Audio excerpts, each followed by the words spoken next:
crazy mother.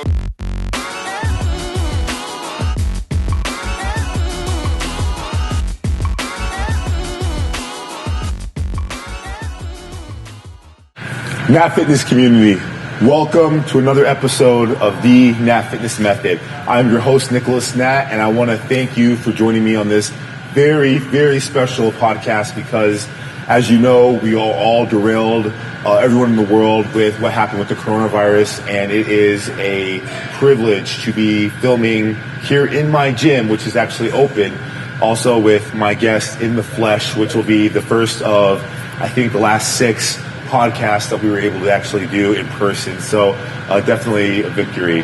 But if you are tuned in today, it's because you believe in optimizing your life. And as you know, that's not an easy task. Many times what we suffer from as people is figuring out exactly what strategies and necessities we need in order to overcome the obstacles. So the goal with this podcast and company are to be able to help provide you with those strategies and those tools to help you go from 0 to 60 in whatever journey it is that you're pursuing.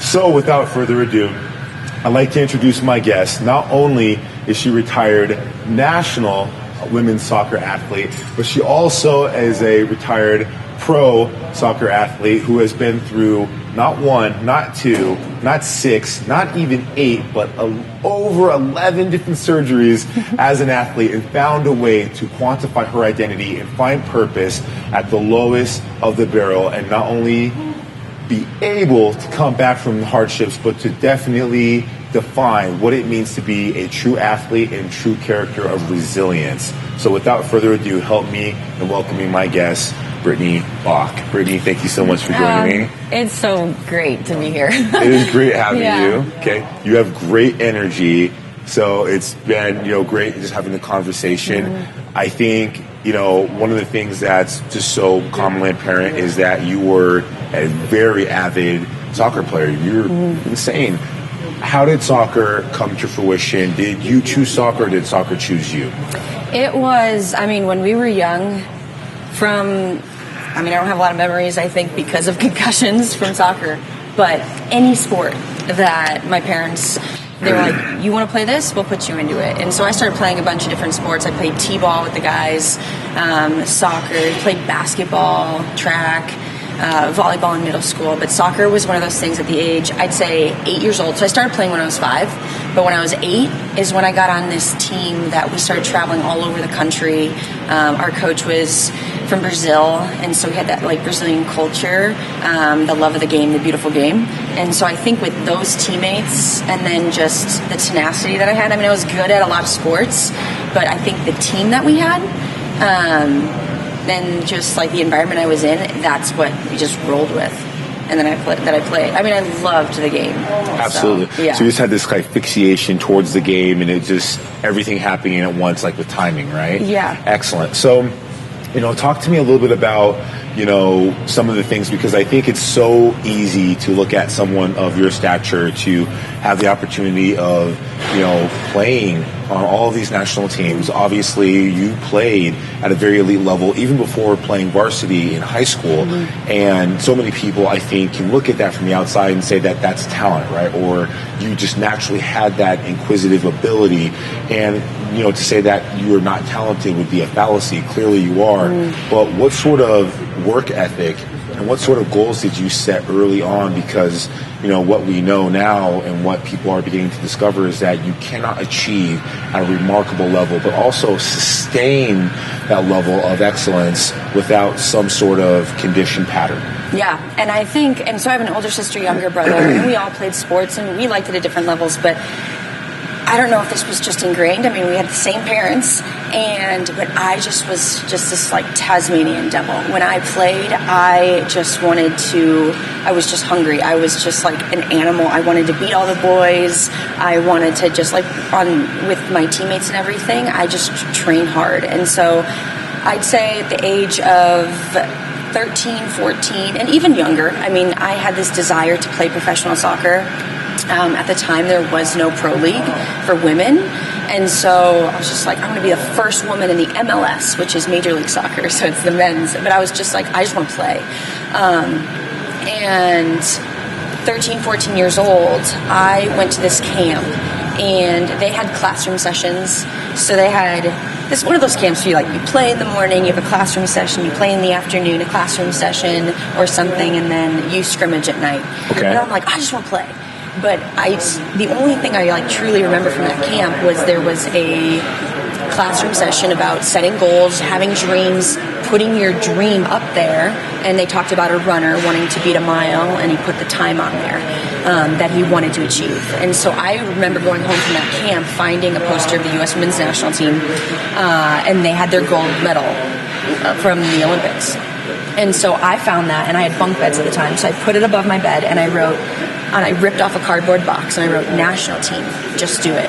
And they put the glow-in-the-dark stars so that I can see it even when I was sleeping. And so this was just my mentality. I love the sport. I love to compete. I am a competitor. That's just my nature. Mm-hmm. And so no one had to tell me to work harder. No one had to tell me I loved and I breathed the game.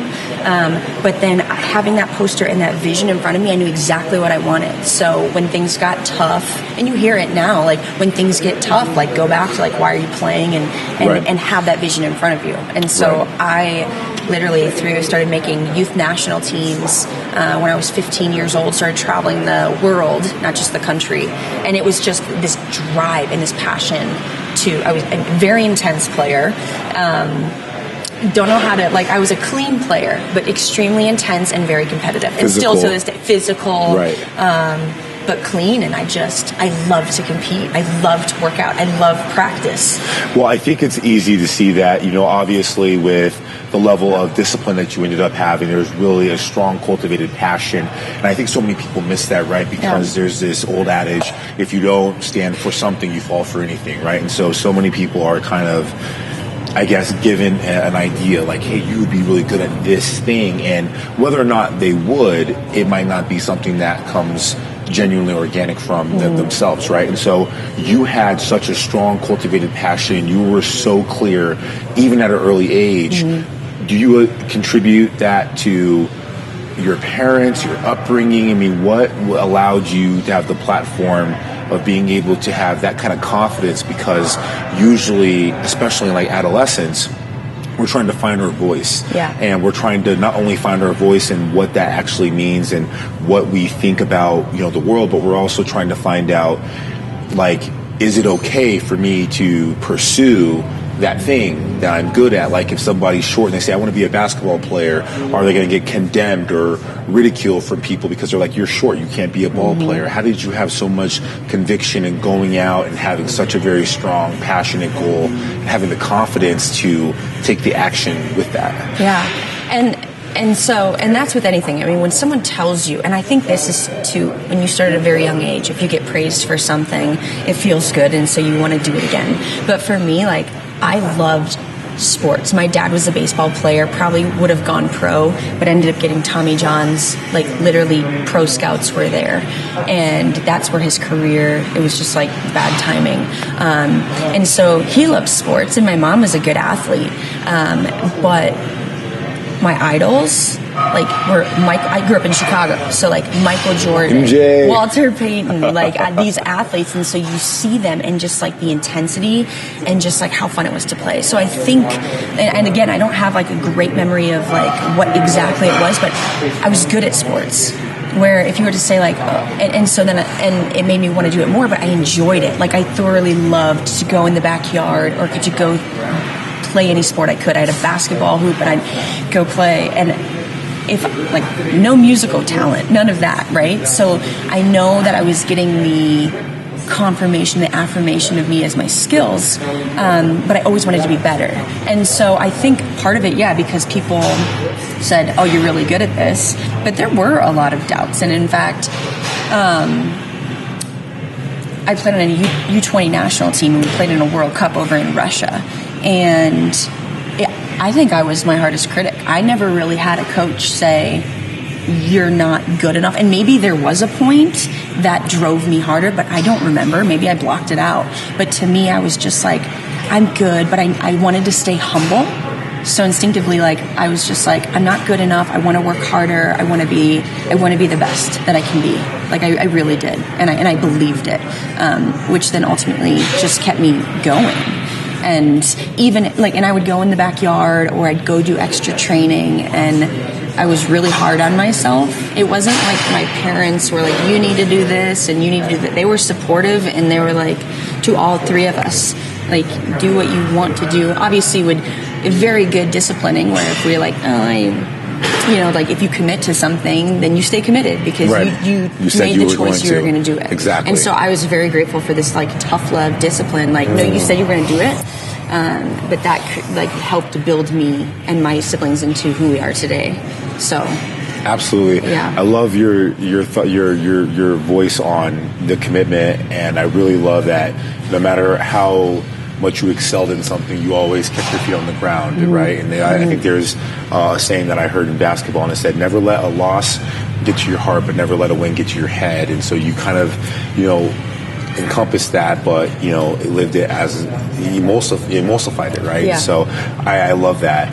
Why don't you talk a little bit about the adversity, in particular when it came to injuries, right? And the injury is the kryptonite to an athlete, right? The same way kryptonite is to Superman, because as an athlete, your body is your machine, it's your vessel, it's your ability to go out there and compete, and having strength, your speed, making sure that, you have the ability to move laterally and to go out full speed gives you a confidence, and with that, you're able to play. Well, injuries, whether you're talking about getting them, and there's, of course, never the right time to get an injury, right?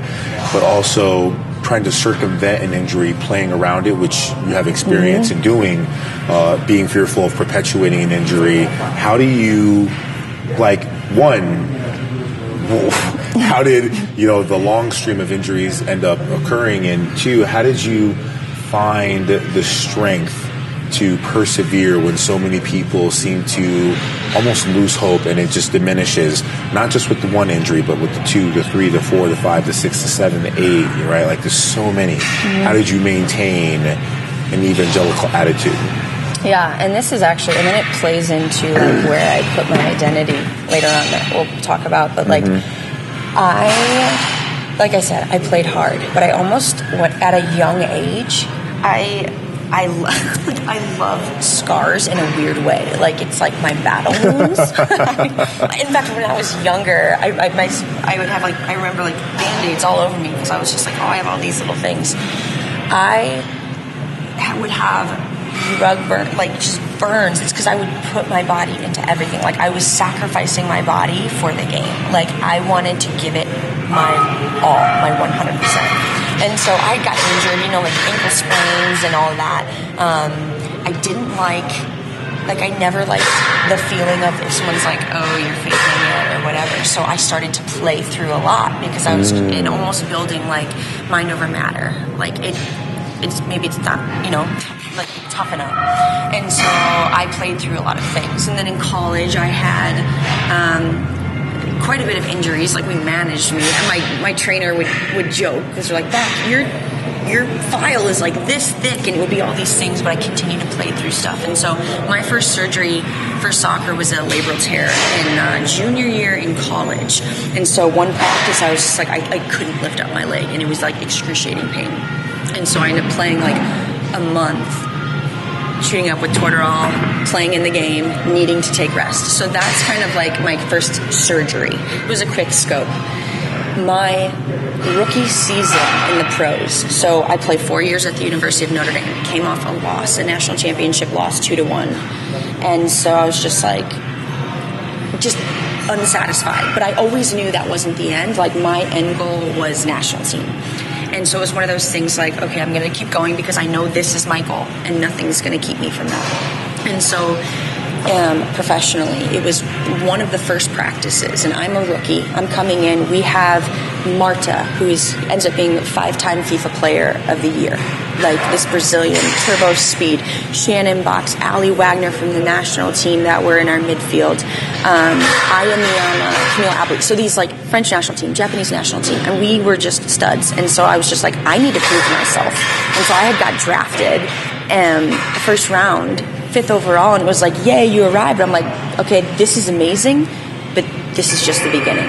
And so in that, I remember stepping back in one of the first practices and feeling a snap in my left foot. And I'm not one that likes to sit out drills because I actually love practice. I love to compete. And I just kind of like quietly tried to hide in the back of the line. Turned out like I tried to manage that for an entire year. That was March that happened. And I was with the U.S. national team, training with the U.S. women's national team. I got called up after the first game of the season and play in March and played with them through November. About a month and a half later, have a really bad pain in my right foot. And so the ball of my foot, you have two little sesamoid bones. And so I cut hard. It's funny because I watch football players. I'm like, man, they're so big, but they're like so quick on their feet. And I feel like I would go so hard and aggressive in anything. And so from that, I had a lot of pain, but they saw me playing and they're like, she must be fine because she's playing and she's playing with the national team. So it's one of those things like, Brittany, suck it up. Like, you must be fine. Like, I didn't want to be like a baby or complaining. So I played, and at the end of that season, I was with the national team in Germany, and I got smashed on my foot where I was already having issues, and I was just like, I need to go see a doctor. And I'd seen trainers and doctors, but turns out, snapped the Liz Frank joint ligament in my left foot, and I broke the sesamoid bone. So that was my rookie season. I play the whole year, play a lot, and then that pain. And so I went from having like this amazing season, and we won the league, to a foot surgery right around Thanksgiving of 2009, and then January of 2010 having the other surgery. So I kind of balanced them a little bit, and then our team folds, and I go to another team. And so this is kind of where, like, when you know, to be like, your feet are everything, the footwork and everything, Absolutely. how you run, your Right. mechanics of everything. Right. And so as a soccer player, you've got people that are like tackling at your feet and all of this. And from that, I mean, 2010, battling back from that. But again, I knew like where I wanted to go. And I was just like, no, this is not the end. This can't be. Like, I know where I'm going.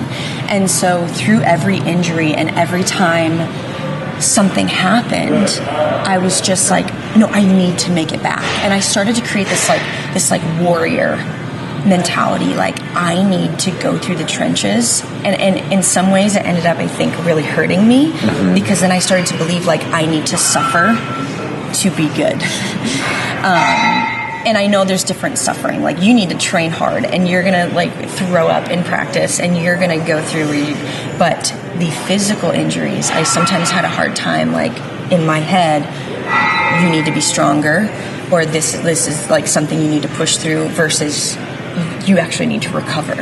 And so that's something that, like, through my career, I struggled with, but I always just pushed back. I mean, that idea of resilience is just like, I wanted it so bad.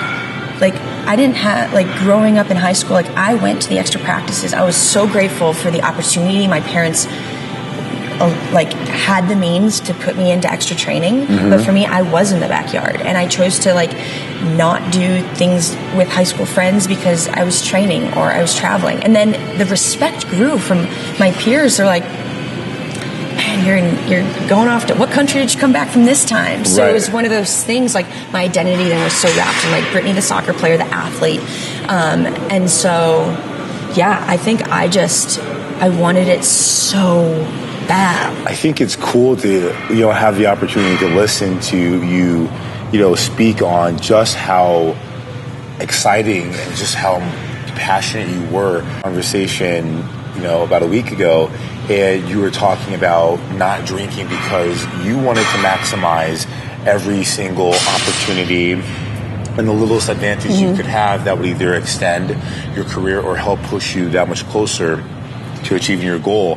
And so, and correct me if I'm wrong, but I think you said you were mid-20s? 27 when you had your very first drink of alcohol, because you were like, I am not going to drink, and simply, for the notion of it can hinder my game, I don't want to do it. Yeah. And another thing is, if I am someone who, like, I have this opportunity to have this role, and I'm going in, and I loved to speak I mean, from like early on, like I love to speak and mentor and be a good influence on the people. So if I'm going into a school and it's like, don't do drugs, don't drink, whatever, even though I was of age, I was just like, I want to walk the walk. Like, I don't want to just talk the talk. So if I'm going to say this, and that was my personal choice, like, I don't want to be like completely drunk and then being like, kids don't do it. And of course I'm of age and able to, but I'm just like, no, like, this is why, and I will give anything, and just like feeling better. And like I drink now here and there, but it's not like a huge part of my life, never has been. Absolutely. So you were like, authenticity was such a huge point to you being a role model. Yeah. You cultivated that with the identity that came with the responsibilities as an athlete and as an elite performer. You had a big, what we call good coming to Jesus moment, but this was one of the lowest periods of your career. You're finding yourself in a foreign country. There's only a handful of Americans, and you were living with these women, and you had a crushing moment. And this is when, I don't want to say you really questioned your faith, but you questioned God, why you were brought to this place just to end up here. Expand a little bit on that, and really what that impacted your life, from not just soccer, but Everything. From then to now. Yeah, well, and this is something like, I'm so grateful, like, grew up going to church, like, and like, we talked a little bit, my dad, like, would send us off to school, like, do something nice for somebody today. And when people would do something bad or whatever, I didn't get, like, bullied a lot, but he would always say, kindness.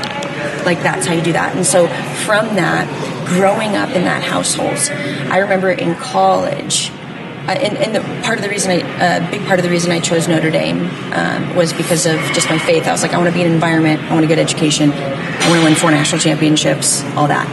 But there was a moment in college where I was like, I have this desire in my heart. Like, I want to pray more, I want to walk closer with God. But, where do we put our choices? Like, we have choices every single day. Where do we put our time? And so I was distracted by soccer and boys. I hung out with, like, all my football players, all my basketball players, all my lacrosse guys, just with them in the rooms while they played video games. Like, I just loved it.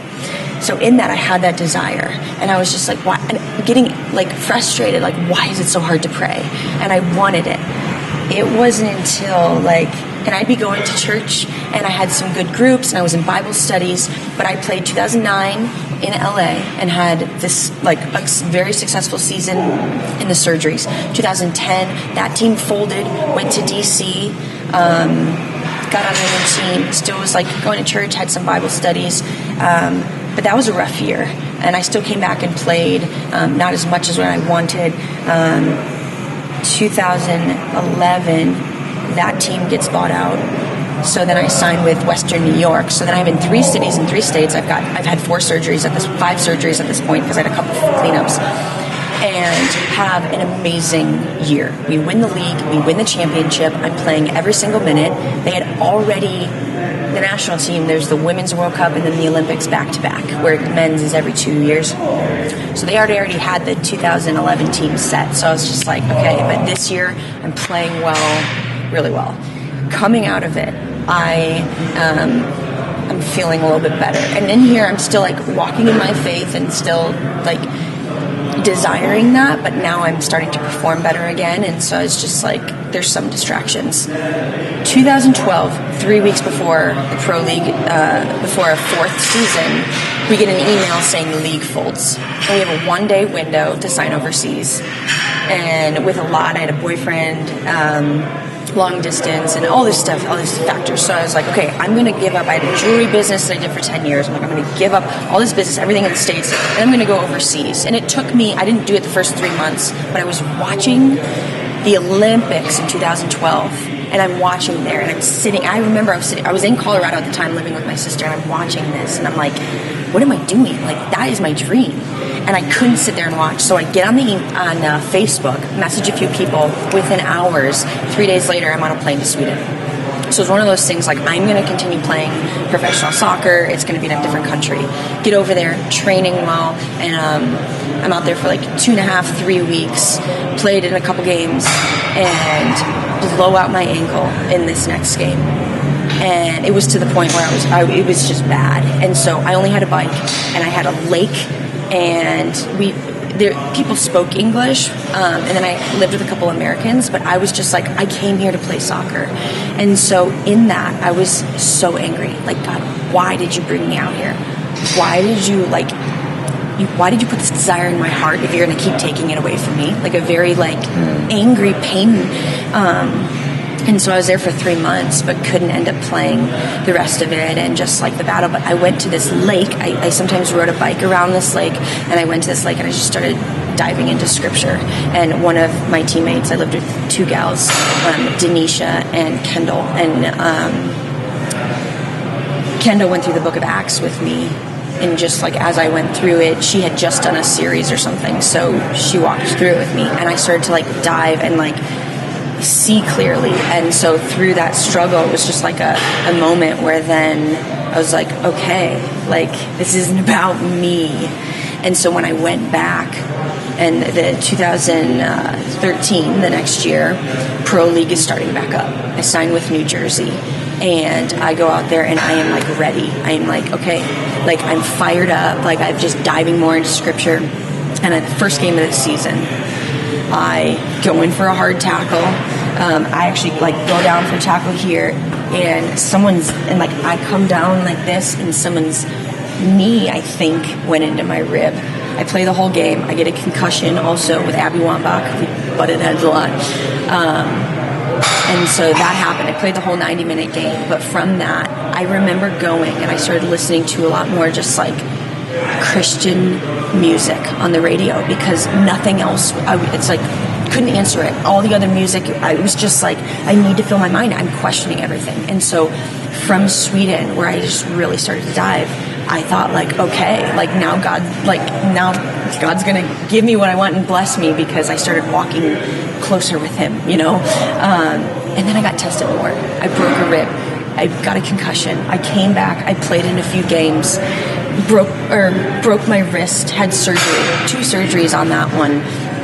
Ended up breaking it, and I was just what is going on?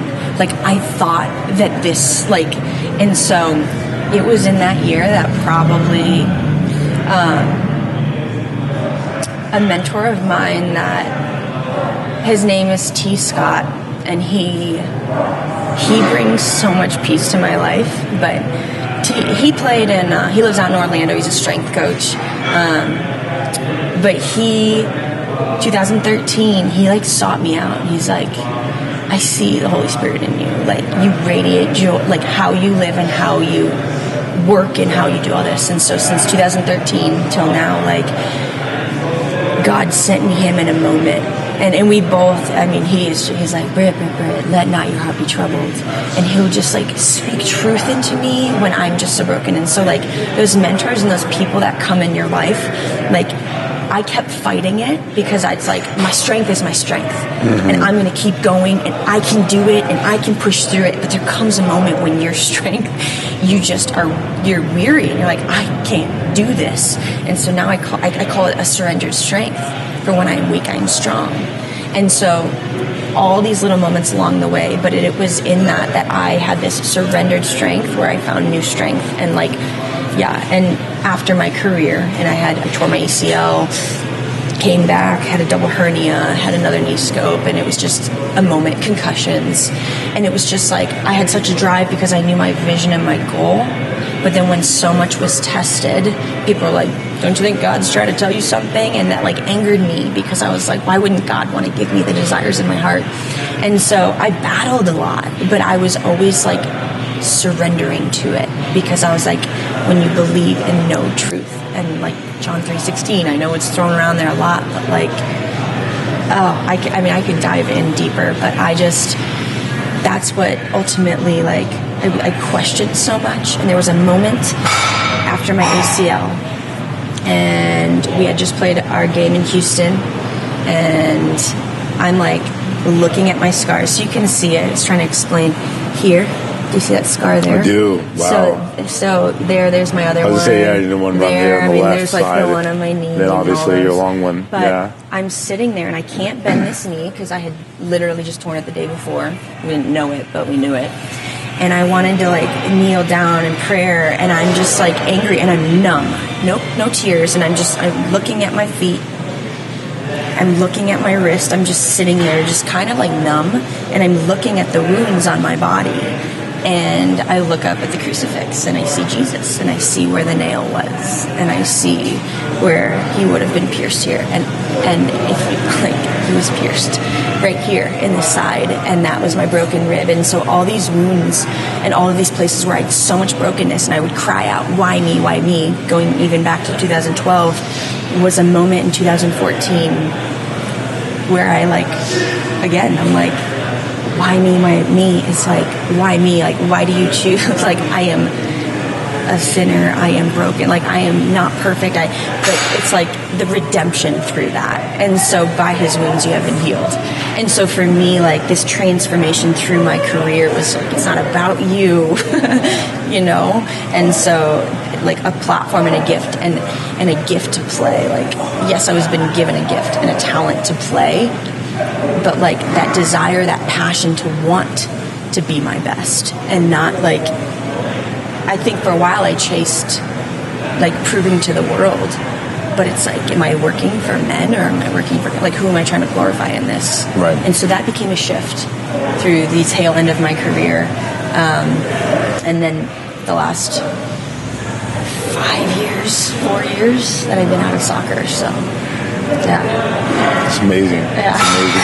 It's amazing to talk about, really, I guess what you would call a silver lining, right? Because in so many instances, we as humans cultivate these expectations, and whether it be in sports, or whether it be in business, or in marriage, or a relationship, or in a goal, when you zone in on whatever that mission is, whatever that goal, and you start to face hardships. It's funny because a lot of times people might say, like, their instance of how they might perceive that or take that could easily be, just ecstatic, right? But if you have a failed expectation, then you begin to question things. And it's funny because it's not always the case where it's like, hey, you're doing something and you should be directed somewhere else, or you're doing something and the reality is you have to push past that. But I think the resilience piece that, I see with the level of consistency, and then the overall ability for you to not live in resent or bitterness or judgment or anger against, the world or God or soccer or whatever it is remarkable, because we're human and we are all emotional beings having a physical experience, right? And so emotion drives our life, and to have these things, like you said, happen to you can cultivate a very dynamic and unique perspective. But to have things happen for you and to really see how that manifests and how you can use that as a tool is inspirational. Well, I want to speak on that because there were years of depression, anxiety. I was bitter.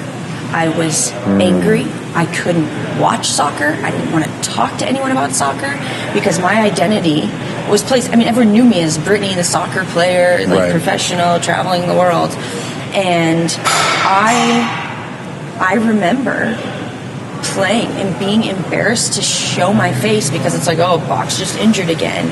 And so I started to you have no idea. Like, I used to watch Derrick Rose, and people are like, oh, he's... And I'm like, you don't even know, if you haven't been to that level, you don't know how bad that they want it. It's not like they're trying to get injured.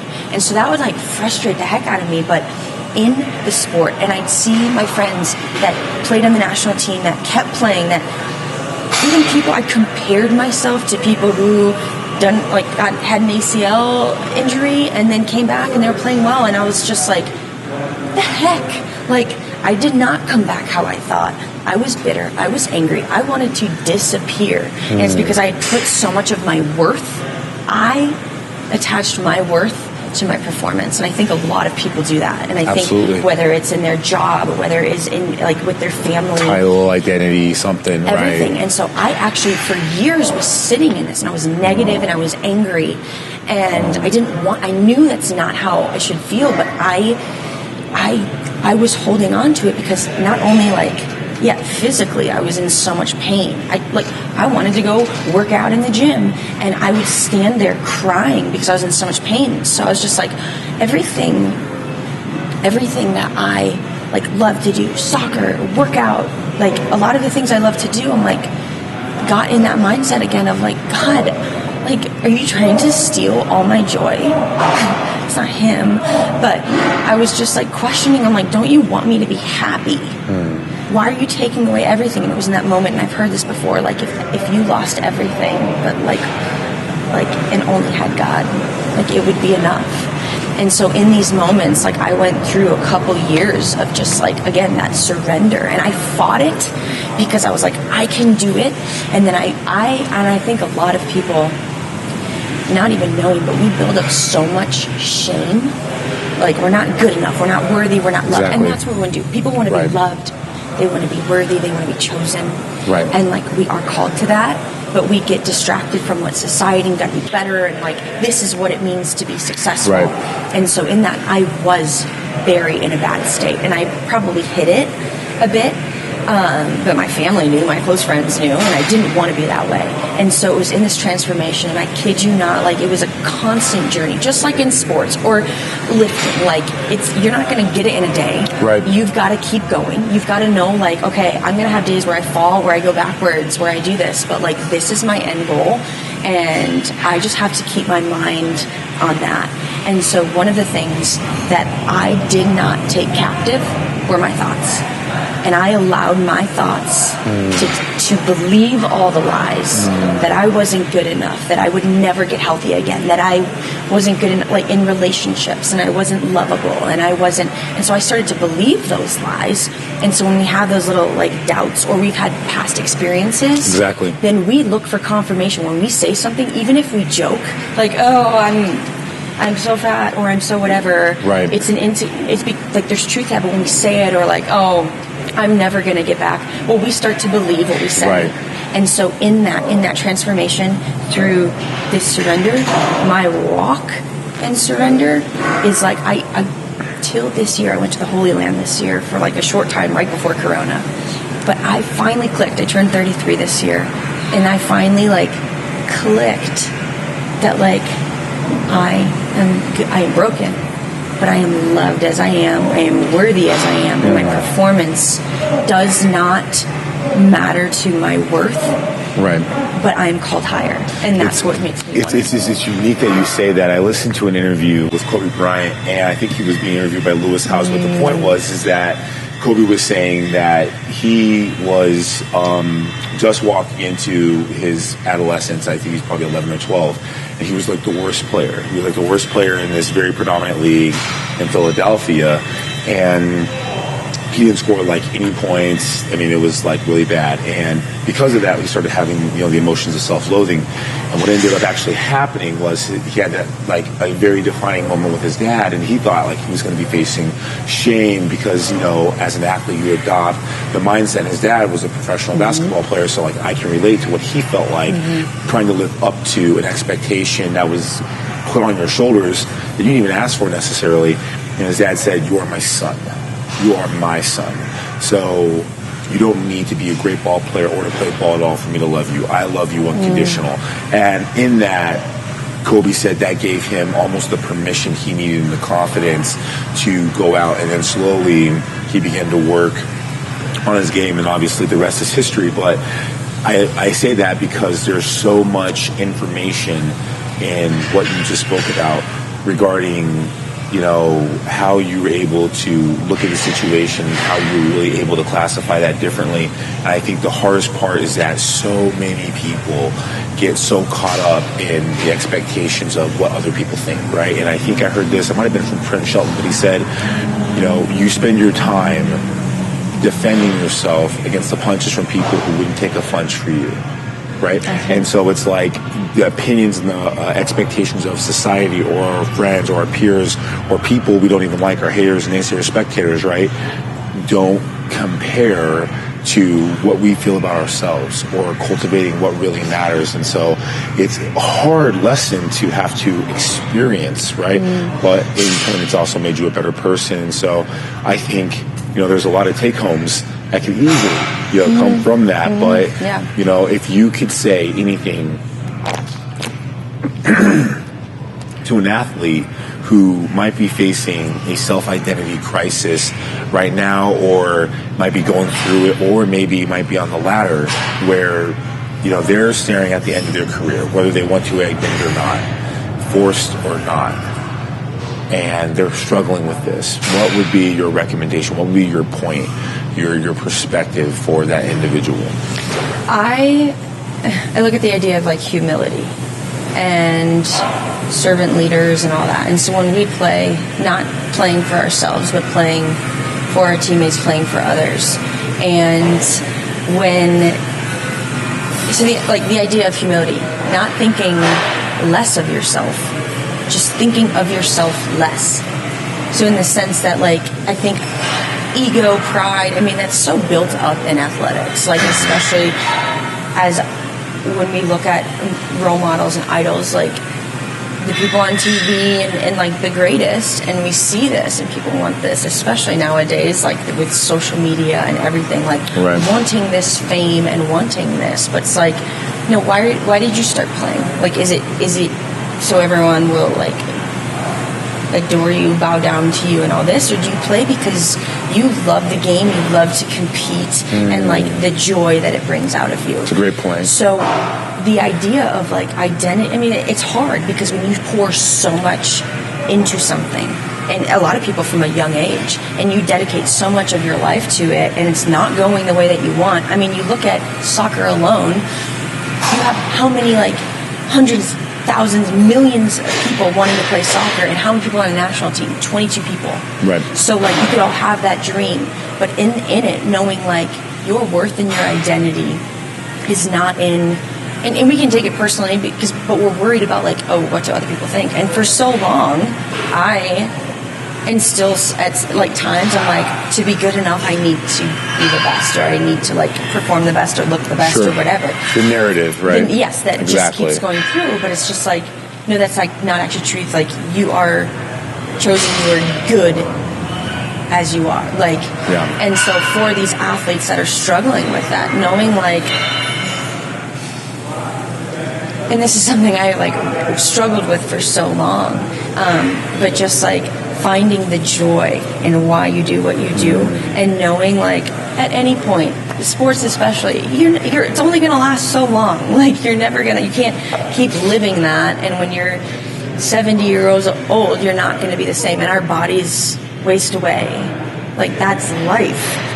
And so I know people who have had injuries, who I work a little bit closely as a massage therapist. I work with Challenge Athletes Foundation once a year.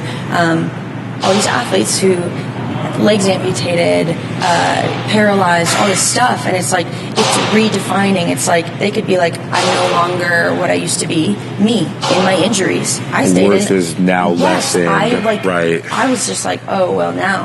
And I actually, last summer, worked with all these athletes, and I met this girl, Lauren, and she was a triathlete, almost like Olympic level triathlete, and she was performing. She was just crushing it, and she's on her bicycle, able-bodied rider, like able to do it. Both tires pop. She smashes into a concrete something. Paralyzed immediately. Everything changed, and she could have gone into just like poor me, which rightly so. That's a hard justifiable thing, right? So when we are injured and things happen to us, and I had that almost pity mindset. I'm like, what am I doing wrong? Why me? But then then I saw her, and she just loved the sport. So she found a way. She had surgeries. Not only is she paralyzed, but she actually has stabbing pain that she feels every single second of her life. of stabbing pain, the nerves, whatever it hit. And so she's going, and she went and to be a Paralympic athlete. And so I heard her, that was last year, and I see that in these other athletes who, like, this has happened, but, like, that doesn't define me. And so, like, same with soccer, I think for a while, me sitting in that, but realizing, like, this passion, this intensity, this desire, like, just because I am not Brittany the soccer player, like, Brittany, I'm competitive, I'm a loving daughter, I'm a sister, really stating, like, your identity is not in what you do, but it's in who you are. And it is through that adversity that your character is being built.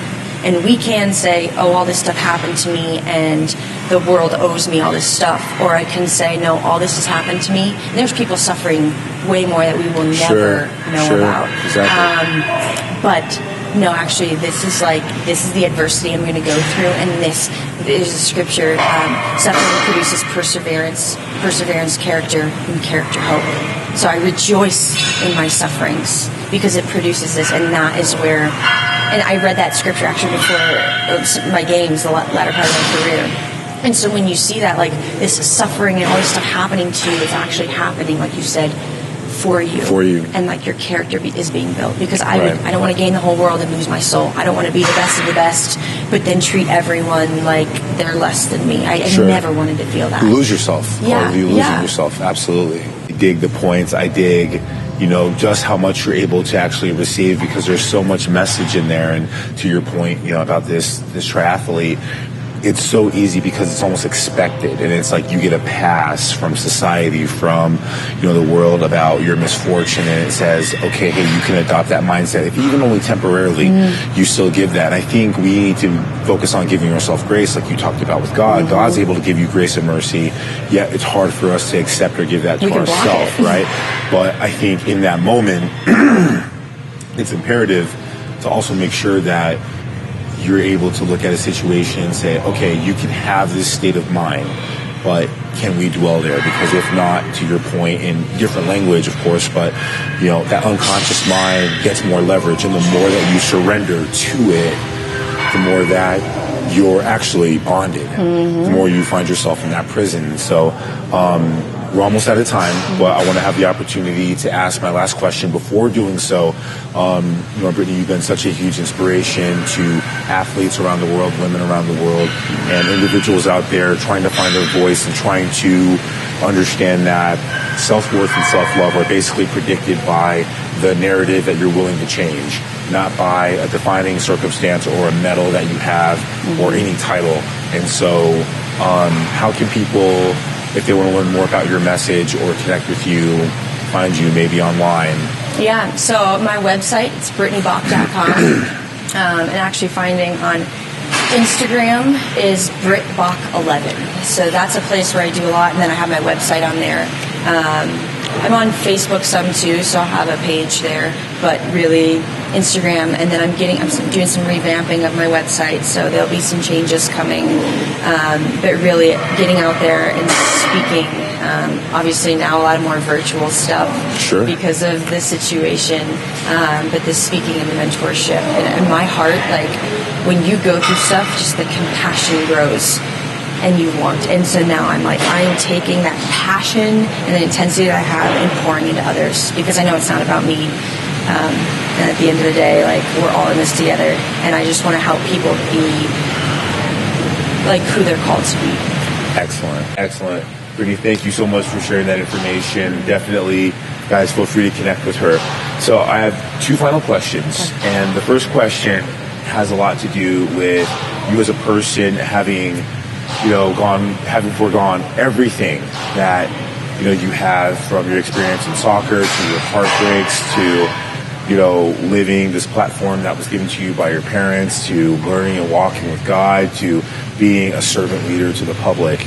And if you had a stage for 1 minute and everyone in the world could hear you, what would you talk about? What would you say? I think for 1 minute? For 1 minute. Oh, man, I'm a long-winded talker here.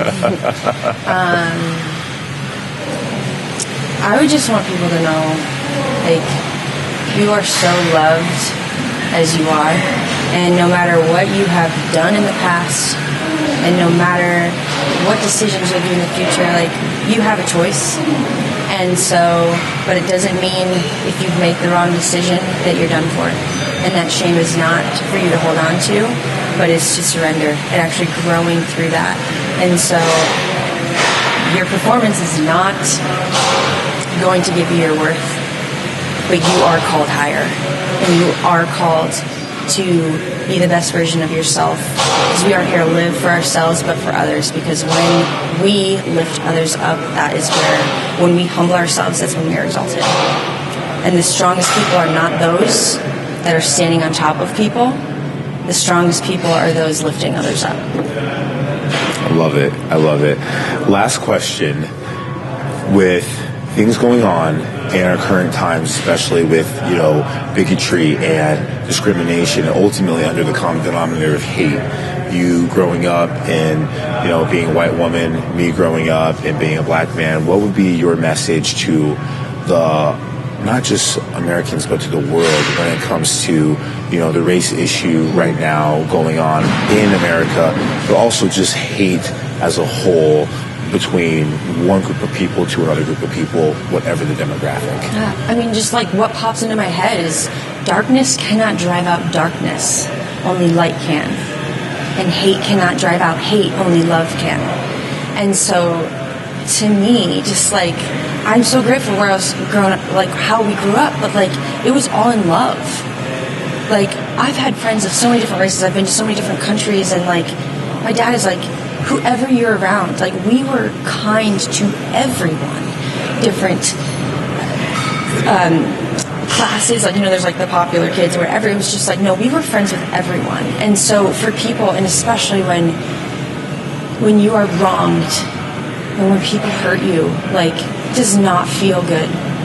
Or when you're in a conversation with a loved one or a spouse, if we respond in anger and like, well, you did this and you did this, if we start pointing fingers, that doesn't solve, in fact, it escalates. And so as hard as it is, like, I will never know what it feels like to walk in your shoes, right? Like, right. I won't know. But I know that, like, I can love and I can serve. And there's things happening all over the world. But if we just love the people around us and love our neighbor, love the Lord your God with all your heart and all your soul and all your mind, and love your neighbor as yourself. Treat others how you want to be treated. I don't care, like, what they look like, what their class of, like, to me, I'm just like, it breaks my heart. But to me, like, love, truly, people, love is the answer. But how are we loving? Like, humbly putting others before us. And even when we're wronged, forgiveness is one of the hardest things to do, but is the most freeing thing you could do. Forgiving others, forgiving yourself. You can't change things hatred upon hatred. It doesn't work. It's not easy when you're wronged, like I said. But to me, like, I just wish people could see, like, this life is not the end. And there's so much beauty in it. And so, like, we learn love from when we are born. How we receive love. And then, like, that is how I was molded. So I am so grateful. Well, how can we do that? We can love our families. You want to change the world? Go love your family. Love the people around you. And I am just like, I want people, again, we're all hurt in different ways, and I just want to continue to encourage people. Like, someone slaps you, you're like, obviously we don't want to just be like weak in the sense of, like, stand up for what you believe in. Right. But you know what I'm saying? Like, recessive, right? Yeah, but it is like we build each other up. Something popped up on Instagram today, and this girl, she was going to work, and she shared a video of this little, I didn't see the video, but I feel like I've seen it. Little African American kid with his parents or whatever, but he goes and he's like hugging everyone, right? And so this woman who's sharing this video, she's black, and she's just like, I just wanted to show everyone, like, if you want to change the world, like, it starts with you. And then she shares this story about how she was at this gas station, and there was a younger kind of guy came up to her. His sister is a cop, his sister is a cop somewhere else, and he's just like, I just want to pray for you. I know what we're dealing with. And she just felt chills, and she hugged him. And like from that video that she shared, she basically was saying like, what you put out there in prayer is so important. Like it comes back. So if we can just love, you know, what you focus on will expand. Yeah, absolutely. Brittany, thanks so much for that message, for that word. And I think it's something to be said, you know, for you being, you know, validated in your own beliefs, and then being comfortable speaking about that. And that's really what this is about. It's not about picking a side. I mean, hopefully, you know, you stay on the side of love and not hate, and, you know, hate being the enemy, but ultimately finding your voice, standing on your voice, and finding compassion, unity, and ultimately empathy for people that you might have a difference with, even if it's a difference of opinion, but still choosing to stand that. And I think the person who most eloquently said it because of his platform was Mandela. And he said that, I'm trying not to butcher it, a lot of pressure. Hatred in your heart is like drinking poison and hoping that your enemy dies. And you definitely just spoke on that. It's going to be love. So listen, Brittany, thank you so much for coming in and for sharing your thoughts and your emotions. Guys, this is beyond than a truly inspiring and very enlightening message. Where do I begin to talk about how many gems are here? My recommendation definitely is to go and connect with Brittany Bock, research her, but dive into the message and ask yourself, based on the information that you've learned today, how does this apply to your life, and what sort of things do you need to dive into in the uncomfortable, and ultimately to achieve the kind of freedom it is that you're looking for, or to be able to find your way through an obstacle. Clearly, there's people out there who've been able to do it and are living their best lives. And so please, guys, definitely join us. You can find us on iTunes. You can find us here on YouTube. And you can also find us on Spotify and Google Podcasts. If you guys like what you are listening to, then feel free to go to any of those platforms. Give us a thumbs up. Definitely subscribe and rate us, because it allows me and my team to be able to continue to bring some of the best content out there and recruit individuals like Brittany to come out here. So we thank you for your time, and until next time, NattFitness Methods signing off.